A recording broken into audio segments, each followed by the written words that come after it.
دا ډیره مبارکه میاشت ده.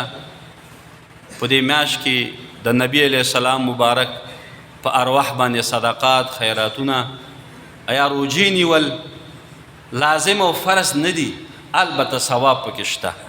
که څوک خیرات کوي، صدقات کوي، روجې نیسي، په دې کې ډېر زیات ثواب دی.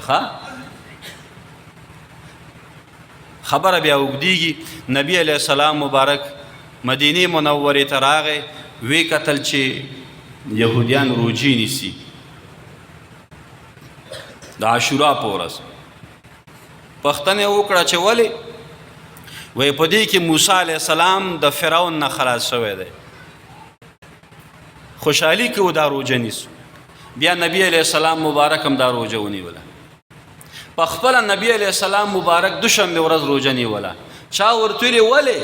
وایي فیه ولدتو، په دې ورځ کې زه پیدا شوی یم. نو روجه نیول کم بدیت نه لري او ثواب لري. څوک 12 روجې نیسي، کم نیسي، زیات نیسي.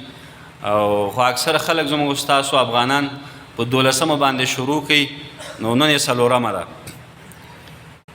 الله جل جلاله دې مونږ او تاسو ته توفیق راکړي چې د دې میاشتې احترام او قدر وکړو او په نبی علیه السلام مبارک باندې ډېر درود شریف ووایو. ګوره دا هر شي سیزني.